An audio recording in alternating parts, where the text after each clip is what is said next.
Sudah terlihat jelas? Sudah, Ibu. Ya. Ini yang kita sebut retikulum endosplasma itu memang ada dua, ada smooth ER, ada rough ER, di mana di sini struktur dari smooth and ER ini memang hampir sama, yaitu berupa lipatan-lipatan ya, dan saluran-saluran yang berlipat. Nah, bedanya itu adalah kalau smooth itu tidak ada bintil-bintilnya yang menempel ya pada membrannya. Kita yang menempel itu adalah ribosom ya. Nah, ribosom. Kemudian untuk RE kasar itu sendiri dia memang hampir menempel dengan nuclear envelope ya. Karena apa? Karena pada nuclear envelope ini ada nuclear pore atau pori-pori nuklear, di mana pada nuclear pore ini nanti akan terjadi proses pertukaran zat dari dalam dan keluar inti atau nukleus, dan itu transportasi zatnya itu melalui RE ya, sebagian melalui RE. Nah, kemudian di dalam RE kasar ini dia menempel yang kita sebut dengan ribosom ya. Nah, di sini kenapa menempel pada retikulum, karena nanti ribosom ini akan menghasilkan protein, dan proteinnya itu nanti akan dimasukkan ke dalam lumen retikulum endoplasma ya.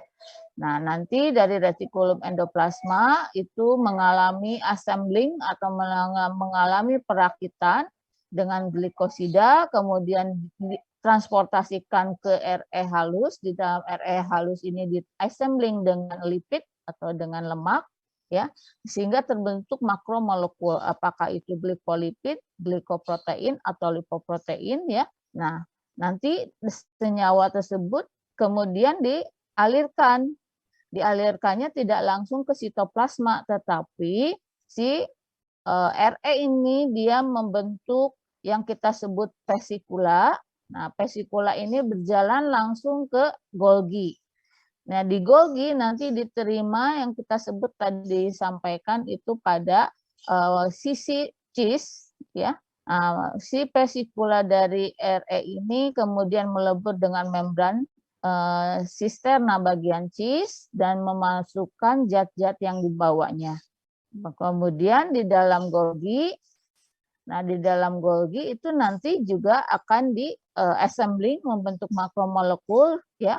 Baru dikeluarkan dari Golgi itu melalui vesikula juga dari sisi trans. Kemudian vesikula itu ada yang membawa enzim-enzim seperti halnya lisosom, juga ada yang membawa materi-materi makromolekul yang akan dimanfaatkan untuk membentuk struktur daripada sel ya.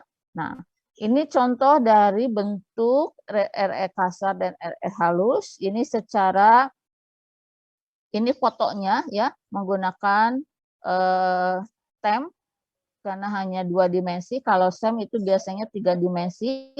Anda bisa lihat ini saluran-salurannya ya bertumpuk. Nah, kalau pada RE kasar ini ada bintil-bintil yang kita lihat ini titik-titik hitam. Nah, ini yang kita sebut ribosom menempel pada sisterna daripada RE ya. Kemudian RE juga ini nanti di bagian yang smooth RE itu dia akan membentuk vesikula-vesikula ya, ini bulat-bulat-bulat. Nah, nanti vesikula ini akan melebur dengan bagian cis daripada sisterna Golgi ya. Kok ada sisterna di RE sama Golgi? Betul. Yang disebut sisterna itu adalah saluran-saluran yang berpipih dan menempel. Itu ada pada Golgi maupun pada RE ya, makanya kita sebut sisterna. Nah, fungsi daripada retikulum endoplasma ya, khususnya yang rough endoplasma, retikulum endoplasma atau yang kasar, ini ada beberapa macam fungsinya itu. Yang pertama ini adalah tempat terjadinya translokasi protein. Ingat, maaf, pada RE kasar itu kan nempel ribosom ya. Nah, ribosom ini nanti akan menghasilkan protein. Aduh, bentar. Anak tetangga nangis nih berisik. Ya.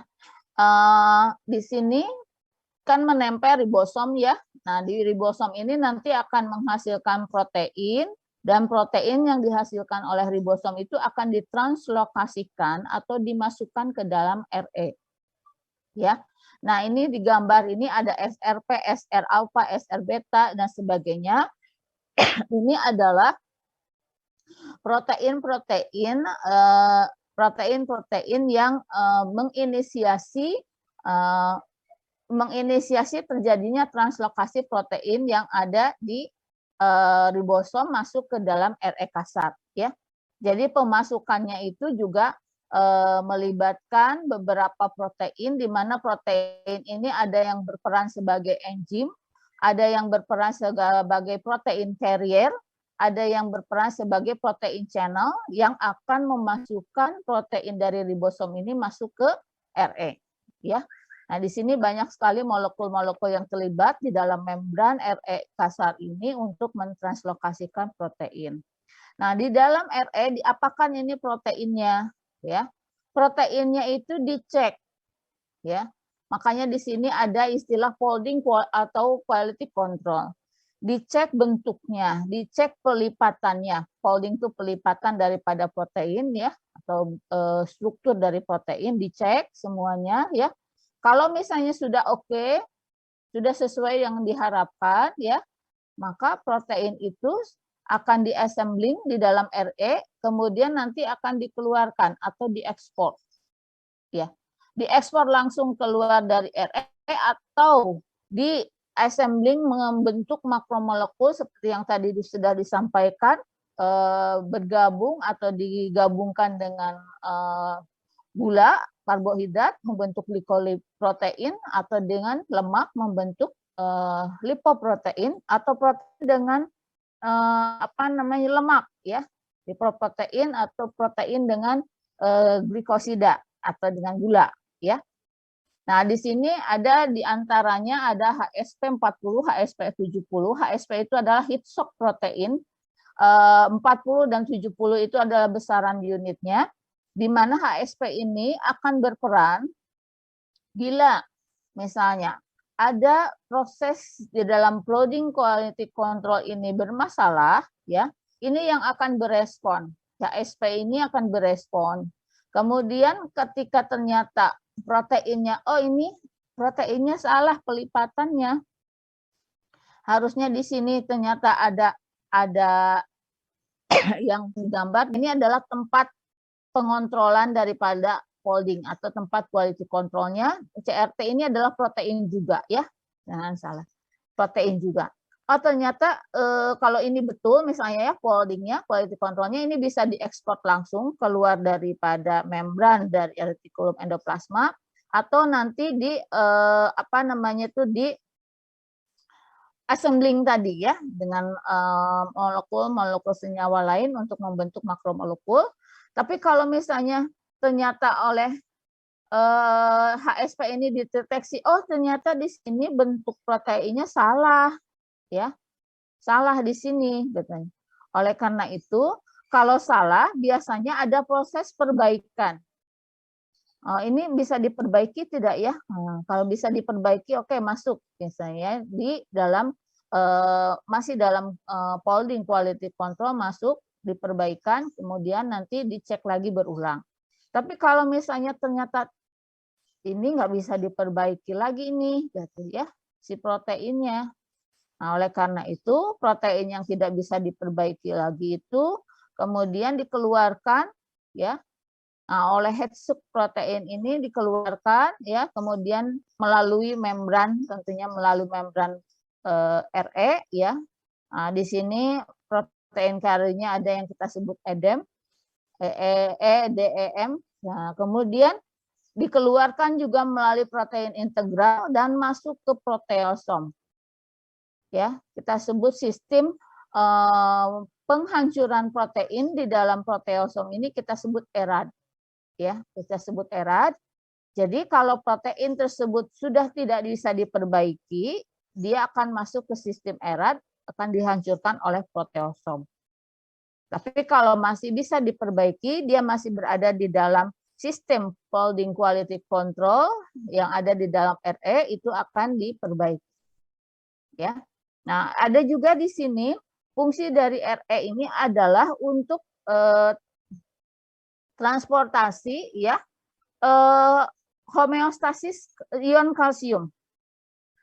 Homeostasis ion kalsium. Jadi kalau misalnya ada ion-ion kalsium yang ada di dalam sel, di sini sitoplasma, ya.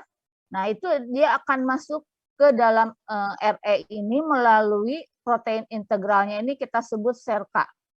Ya, kemudian diikat di dalam RE kasar ini, diikat, istilahnya itu disimpan, ya, disimpan.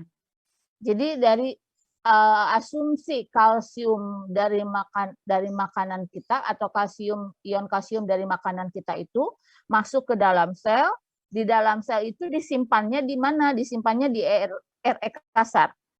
Ya, disimpan, masuk ke RE kasar itu melalui SERCA, kemudian diikat. Kemudian RCA ini akan dikeluarkan, ya, kalau ada sinyal bahwa sel itu memerlukan CA untuk proses transportasi zat antar sel atau diperlukan untuk proses kontraksi sel. Maka CA ini, ya, yang tadi disimpan di dalam RE itu akan dikeluarkan melalui bantuan IP3R, ya. IP3R ini adalah protein juga, ya. Dia memiliki fosfatnya 3, inositol, fosfatidil, aduh saya lupa namanya, ya. IP3 dikeluarkan CA2 ini ke dalam sitoplasma. Nah, di dalam sitoplasma itu nanti baru ditransportasikan ke bagian-bagian sel yang membutuhkan. Di antaranya CA2 ini diperlukan untuk, kalau di dalam sel hewan itu untuk bekerjanya, ya, bekerjanya mitokondria, bekerjanya kemudian sitoskeleton, gitu ya. Atau kalau pada sel otot ini CA2 ini sangat penting untuk aktivitas kontraksi dan relaksasi daripada miosin dan sitosin, aktin dan miosin pada sel otot, ya. Jadi ini fungsi retikulum endoplasma. Jadi tidak hanya mengsintesis protein, juga tidak hanya membuat makromolekul, ya, atau assembling molekul, membentuk makromolekul, tapi ada beberapa fungsi daripada RE kasar ini.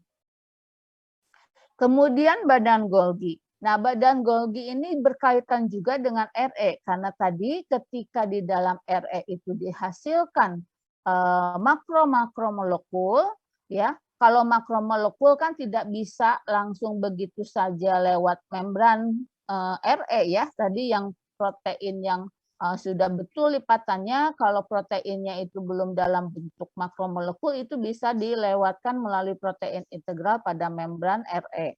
Tapi kalau sudah dalam bentuk makromolekul, maka dari RE ini nanti akan dipindahkan ke badan Golgi, ditransportasikan. Nah, ini secara umum ini sel, kemudian ada RE. RE itu biasanya posisinya nempel dekat dengan nukleus, sedangkan Golgi ini juga posisinya dekat dengan aparatus Golgi, ya. Supaya apa? Supaya ketika ada vesikula dari retikulum endoplasma itu yang membawa makromolekul, itu dia bisa langsung, ya, melebur dengan membran sisterna daripada cis Golgi, ya. Nah, molekulnya dimasukkan ke dalam lumen sisterna Golgi tadi, ditransportasikan, ya. Ini walaupun dalam penampang ini tidak sambung menyambung, ya, lumen sisternanya, tapi kalau dilihat secara 3 dimensi ini lumen ini sambung menyambung, ya, sambung menyambung. Jadi ada membentuk suatu saluran tersendiri di mana nanti makromolekul itu akan dilewatkan ya melalui sisterna daripada Golgi ini. Kemudian ketika sudah waktunya untuk dikeluarkan, maka sisterna Golgi ini akan membentuk vesikula, membentuk gelembung. Jadi membrannya itu menggembung ya, membentuk bulatan, kemudian makromolekulnya dimasukkan ke sana. Setelah masuk makromolekulnya, maka gelembung itu akan memisahkan diri ya dari membran sisterna. Nah, vesikula-vesikula yang dibentuk oleh Golgi ini ya, ini ada beberapa macam. Ada vesikula ini yang membentuk lisosom ya, di mana makromolekul yang ada di dalamnya itu adalah sebagian besar adalah enzim-enzim pencernaan intraseluler. Seperti tadi disampaikan ada enzim hidrolase, lipase gitu ya. Nah, itu hidrolisis kita kan membentuk lisosom. Tapi ada juga kalau makromolekulnya itu akan dikeluarkan dari sel, maka si vesikula ini akan melebur ya, melebur ke membran sel secara eksositosis dan mengeluarkan makromolekul itu keluar dari sel. Ya. Nah, kebalikannya kalau ada misalnya makromolekul dari luar sel ya ingin masuk ke dalam badan Golgi untuk di assembling atau untuk dicernakan juga di dalam Golgi ya, itu akan diliputi, jadi membran selnya itu akan membentuk vesikula juga, kemudian nanti vesikula itu membawa membawa molekul itu masuk ke dalam sisterna Golgi. Ya. Nah, ini fotonya, fototemnya. Ini sisterna Golgi yang menumpuk ya. Kemudian di bagian cis, nah ini bagian cisnya itu sebelah sini yang dekat dengan RE ya. Kemudian di sini bisa dilihat bagian cisnya juga ini ada vesikula yang menempel. Kemudian bagian trans, yaitu bagian trans itu yang jauh dari RE ya. Nah, jadi yang lebih dekat ke lisosom, misalnya peroksisom gitu ya. Nah, ini banyak sekali dibentuk vesikula dari bagian trans Golgi untuk membawa produk-produk makromolekul ya. Apakah itu yang akan disekresikan keluar sel, apakah itu yang akan dicernakan di dalam lisosom gitu ya. Seperti itu. Nah, ini secara rincinya ya. Bagian cis dan bagian trans. Cis sisterna, trans sisterna, kemudian ada lumen dan sebagainya. Nah, jadi kalau misalnya vesikula yang membawa makromolekul dari Golgi untuk dikeluarkan atau disekresikan ke dalam sel, itu biasanya keluarnya dari trans, sisi trans. Tapi kalau ada yang vesikula yang membawa makromolekul untuk dimasukkan ke dalam Golgi, itu masuknya melalui cis. Ya, nih. Incoming transfer vesicle itu masuknya melalui sisi cis. Kalau keluar outgoing transport vesicle itu keluarnya dari sisi trans. Ya. Nah, ini tadi disampaikan juga nah ya. Nah, vesikula yang keluar dari Golgi itu membawa makromolekul, ada yang disekresikan ya. Ada yang justru vesikulanya itu membawa makromolekul dari luar secara endositosis ya, masuk.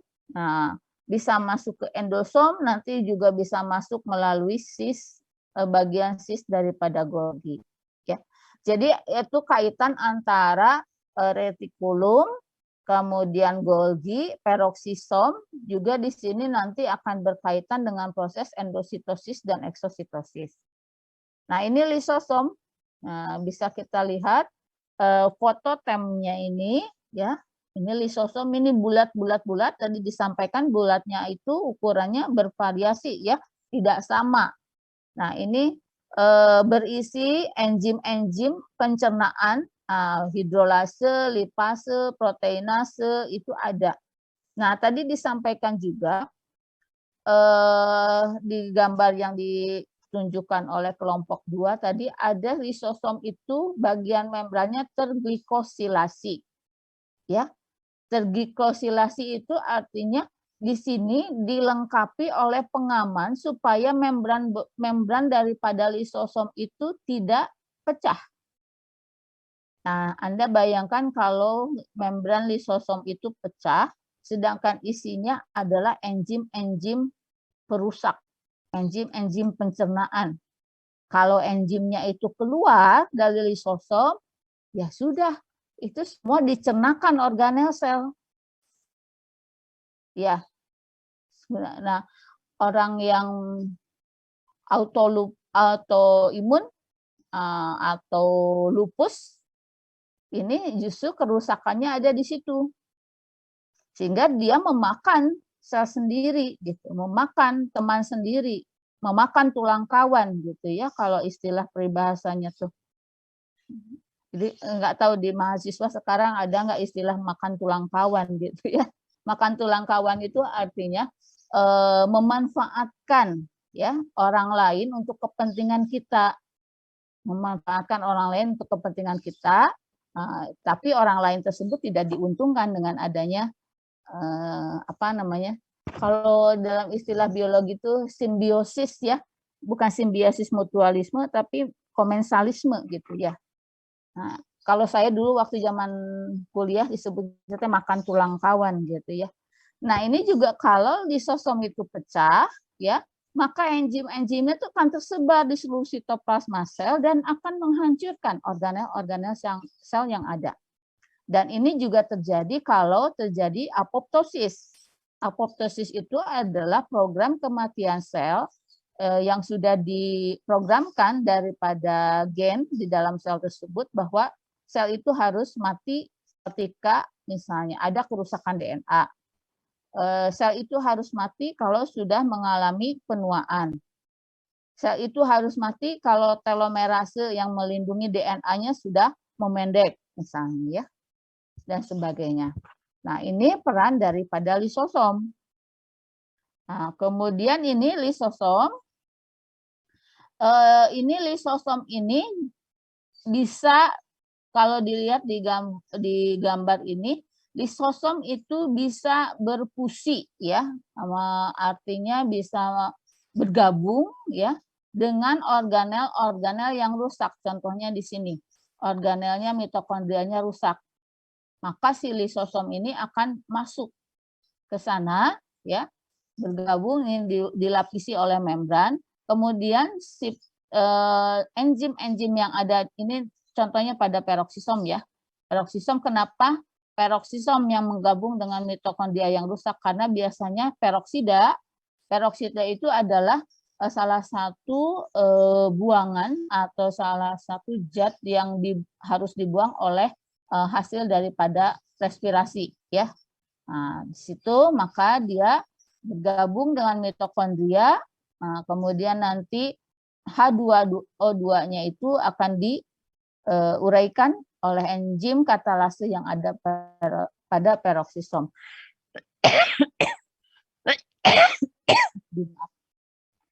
Nah, kemudian ini lisosom ini berperan juga di dalam sistem pencernaan. Sel itu adalah ketika dia harus mencernakan makanan-makanan ya yang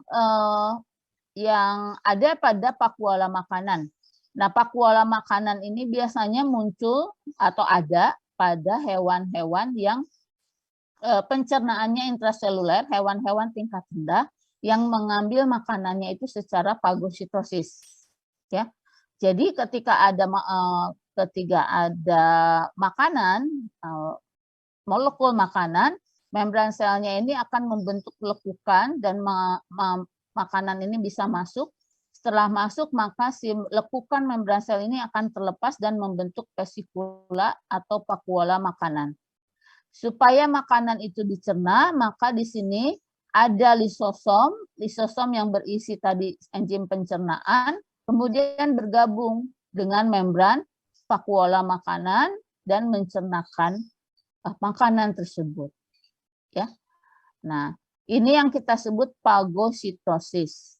Fagositosis itu adalah prosesnya bila makanan tersebut bentuknya padatan.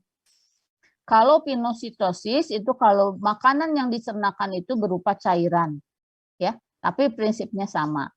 Kemudian autofagi, ya, autofagi itu artinya pemecahan, penguraian atau pencernaan organel-organel yang rusak. Ini tadi gambarnya tadi ya. Jadi ada mitokondria yang rusak, ya, masuk mitokondria ini di dalam vakuola, kemudian dicernakan oleh peroksisom. Juga di sini bergabung juga lisosom, sudah ada peroksisom, ada lisosom juga, enzimnya tambah banyak untuk mencernakan, sehingga mitokondria itu bisa hancur atau dicernakan. Ya. Nah, ini contoh dari kerja lisosom pada pada sel di sini sebentar. Nah, pada sel yang istilahnya itu sel donor dengan sel resipien ya. Ini pada sel darah merah kalau tidak salah ya, sel darah merah. Jadi nanti fungsinya itu lisosom di dalam sel darah merah itu ketika misalnya ada sel darah merah yang didonorkan ya, lisosomnya ini dia akan mengeluarkan eksosom, dan eksosom ini akan dikenali atau akan diterima oleh sel darah dari resipien ya.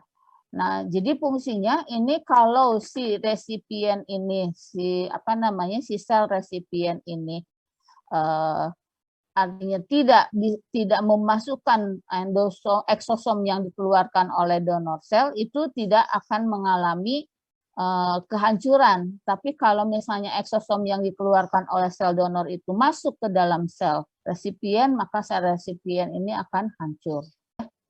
Nah, ini peranannya di dalam donor sel dan resipien sel. Kemudian ini tadi proses autofagi ya. Nah, proses autofagi di sini digambarkan itu ada protein inisiasinya ya, protein RAB5, RAB7 gitu. Itu adalah protein inisiasi untuk kerja enzim yang ada di dalam lisosom. Nah, kemudian tadi disampaikan bahwa lisosom juga berperan di dalam apoptosis. Nah, kalau lisosom yang ketika berperan untuk apoptosis ya, nah lisosom ini nanti akan mengeluarkan zat-zat enzim yang tadi enzim pencernaan intraseluler. Kemudian nanti enzim intraseluler ini akan dikeluarkan dari lisosom dan digunakan untuk mencernakan organel-organel di dalam sel sehingga terjadi apoptosis sel atau kematian sel ya. Sehingga di sini akan terjadi peningkatan autofagosom, kemudian pembentukan dan penurunan autofagik ya, fluktuasi autofagik. Nah, dengan adanya penghancuran organel-organel sel atau peningkatan autofagosom, maka di sini sel itu akan menurun proliferasinya. Bukan menurun lagi, jadi selnya akan mati gitu ya. Nah, kenapa? Karena dari lisosom itu tadi mengeluarkan endosom ya, mengeluarkan endosom ke sitoplasma, di mana endosom ini nanti akan berperan untuk menghasilkan yang kita sebut proses autofagosom ya. Nah, ini untuk mengetahui bahwa si lisosom ini berperan dalam proses apoptosis sel dan penurunan sel proliferasi sel atau pembelahan sel, ini dilakukan percobaan menggunakan DQ661 treatment ya. Ini adalah protein yang dijadikan bahan untuk menginisiasi kerja lisosom untuk membentuk endosom. Ya. Nah, ini. Kemudian lisosom juga berperan di dalam pertumbuhan tumor atau kanker, ya. Nah, di sini yang lisosom ini karena ketika dia memiliki enzim-enzim hidrolase atau enzim-enzim pencernaan sel, dia akan meningkatkan regulasi yang protein yang ada pada membran. Contohnya di sini ada mTORCCI, ini adalah kompleks regulator, yang dimana nanti kompleks regulator ini akan menginisiasi faktor transkripsi, ya, sehingga nanti dia akan meningkatkan proliferasi sel atau pembelahan sel. Nah, aktivasi dari kompleks regulator ini nanti akan menghambat makropinositosis, sehingga di sini endosomnya menurun, ya. Kemudian di sini terjadi penurunan autopagosom juga. Nah, kalau endosom menurunnya autopagosom, otomatis kan sel tidak akan mati. Sel itu akan terus membelah, ya, dengan cepat, sehingga nanti sel itu bisa membentuk yang kita sebut tumor.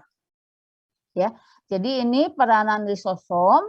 Tadi tidak hanya pencernaan intraseluler saja, tetapi juga lisosom ini berperan di dalam proses autopagosom, karena lisosom ini bisa menghasilkan endosom. Kalau lisosom ini menghasilkan endosom, maka autopagosom akan meningkat sehingga sel akan mati dan jumlah sel akan menurun. Tapi kalau lisosom itu justru dihambat kerjanya untuk membentuk endosom oleh regulator kompleks mTORC1 ini, dihambat nih, sehingga dia tidak bisa menghasilkan endosom. Ketika tidak ada endosom, maka autopagosomnya akan menurun. Kalau autopagosom menurun, maka tidak akan terjadi kematian sel, sehingga sel akan bertambah banyak. Ketika ini tidak dikontrol, pertambahan jumlah sel ini, maka terbentuklah yang kita sebut pertumbuhan sel tumor. Ya. Nah, tadi disampaikan bahwa hubungan antar organel dalam sistem endomembran itu ya antara RE kasar kemudian RE halus, dia akan berinteraksi dengan badan Golgi, ya, untuk mentransportasikan zat melalui vesikula. Dari badan Golgi juga berinteraksi dengan lisosom dan peroksisom juga di sini untuk mentransportasikan zat dari sel keluar atau dari luar sel ke dalam. Sampai sini ada pertanyaan? Silakan. Cukup jelas tidak tadi yang saya sampaikan? Sangat jelas, Bu, kalau menurut saya, Bu. Ya, silakan kalau ada yang lain mau ditanyakan. Jadi tadi struktur dan fungsi mulai dari RE kasar, RE halus, kemudian Golgi, lisosom dan peroksisom sudah dijelaskan oleh kelompok 2, ya. Cuma saya ini menambahkan fungsi daripada organel-organel tersebut secara secara molekuler, ya. Secara molekuler. Silakan kalau ada yang mau ditanyakan.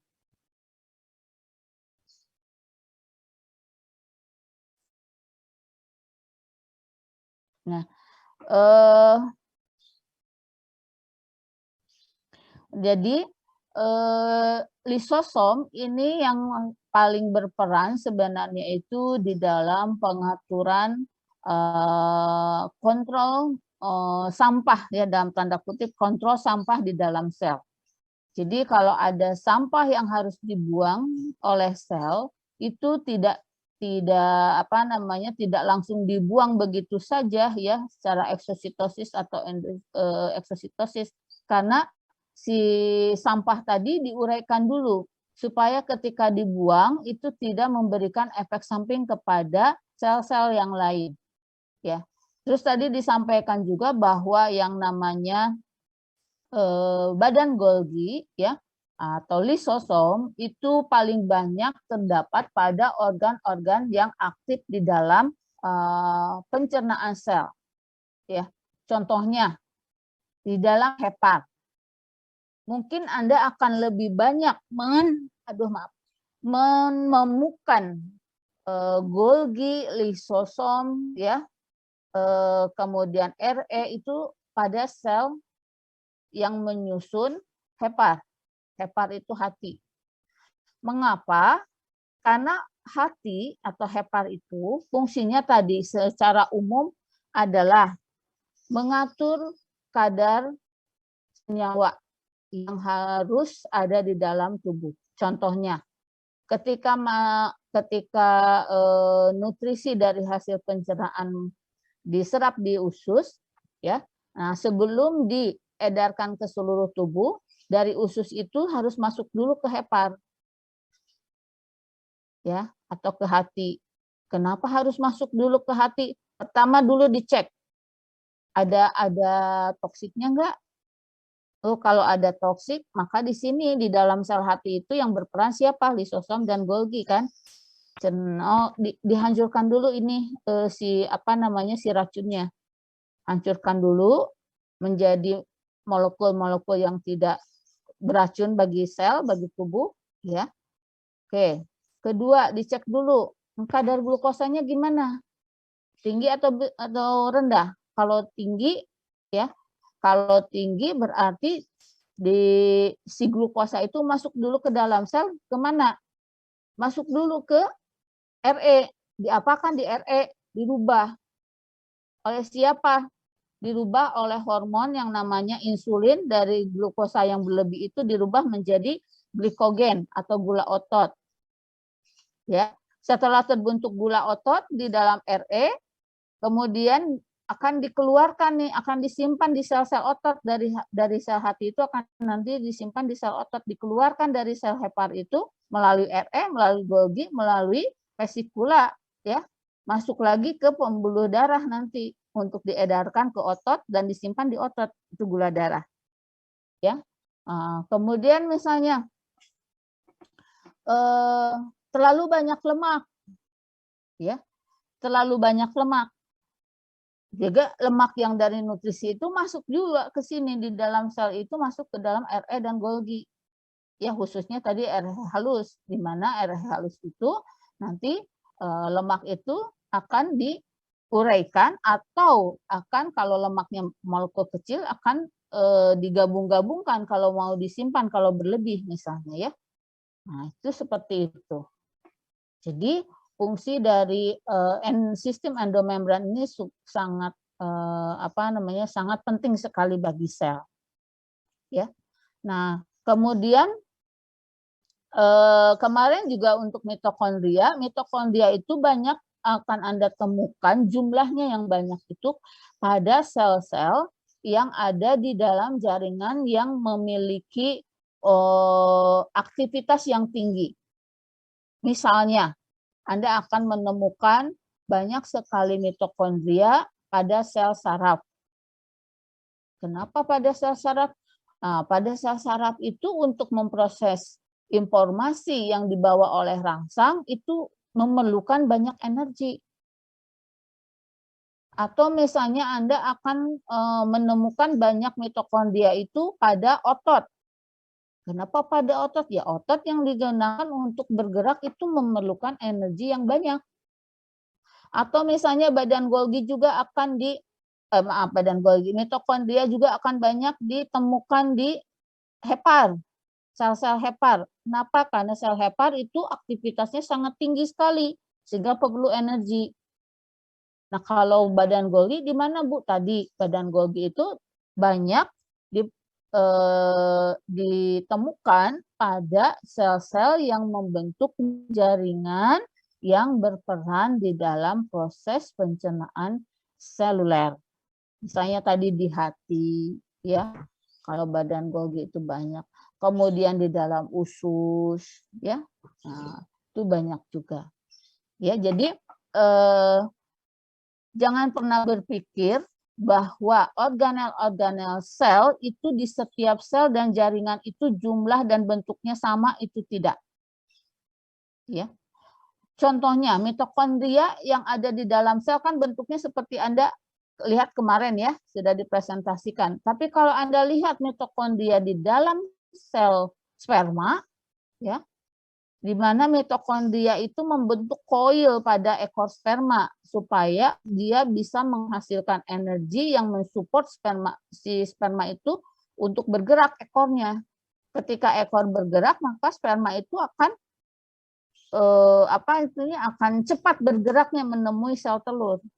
Dari mana dia si sperma ini bergerak energinya? Ya dari mitokondria. Mitokondrianya di mana? Apakah di dalam sel itu sendiri? Nah, mitokondria itu modifikasi banyaknya pada ekor, ya.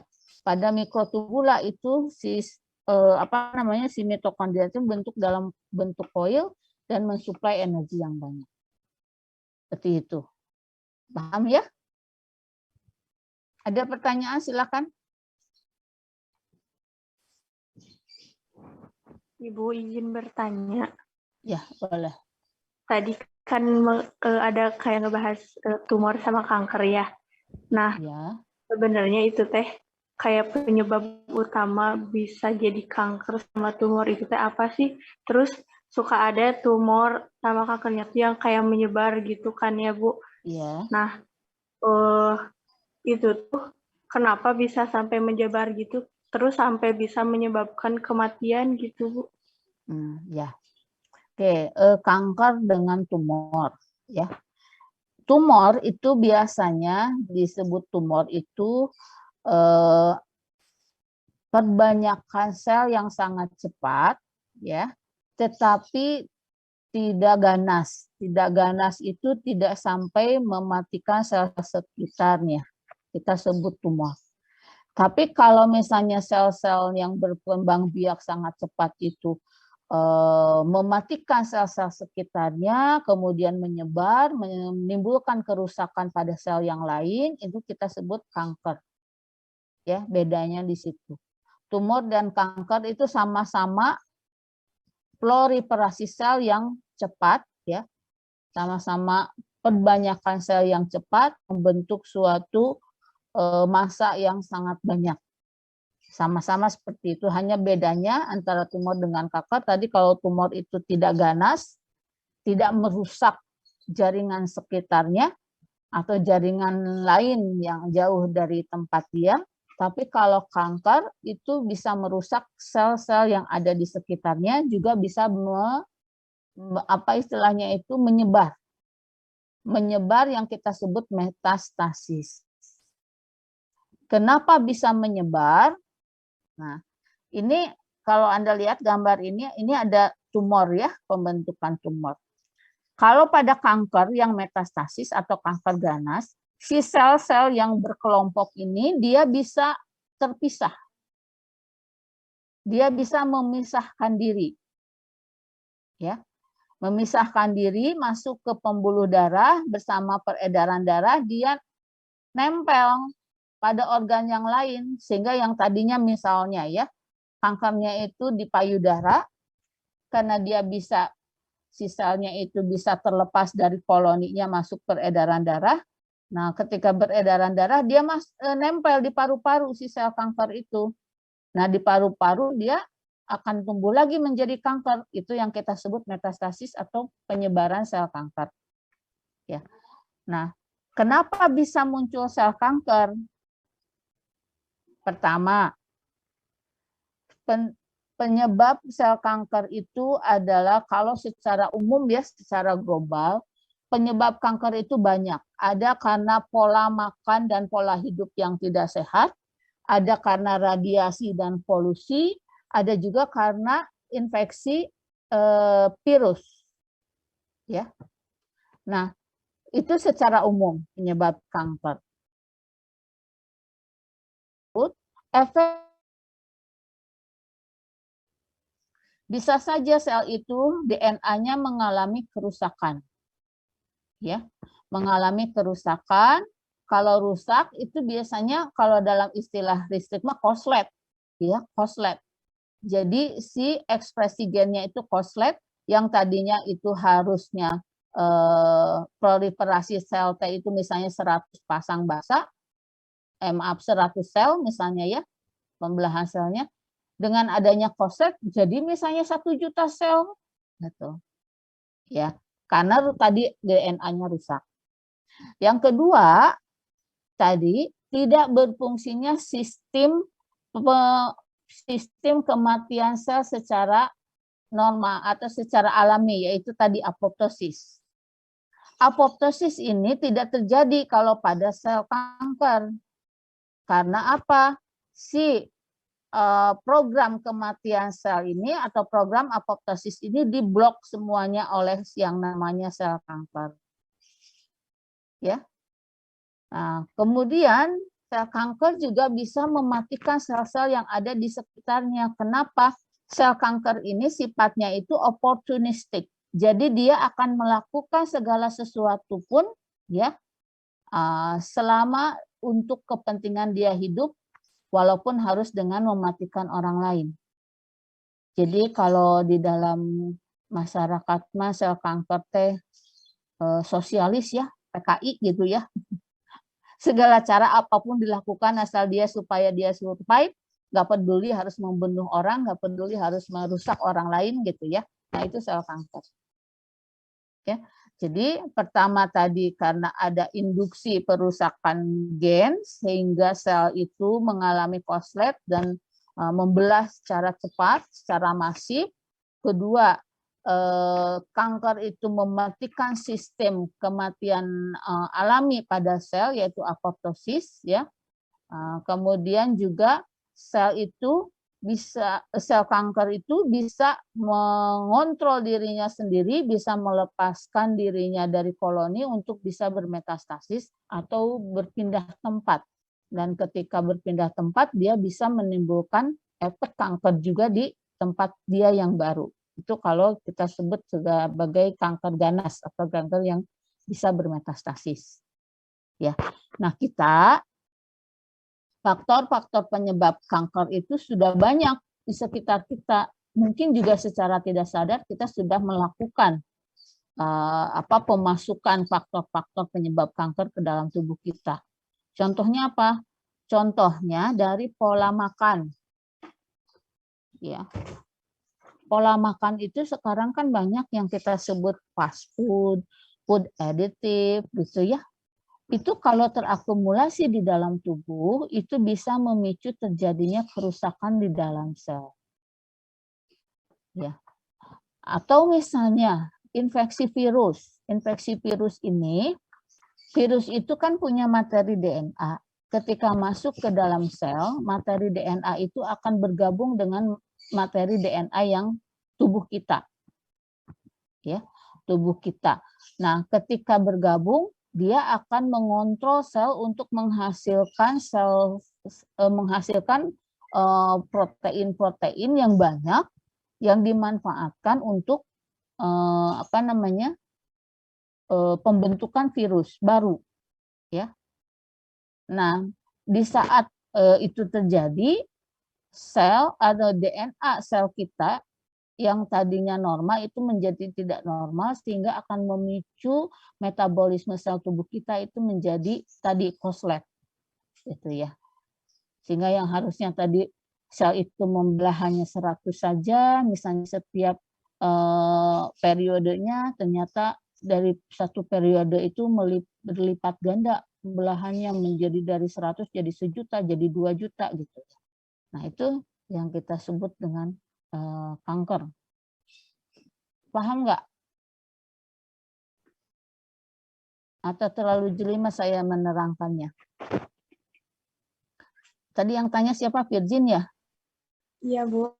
Ya, paham nggak Virginia? Iya, paham.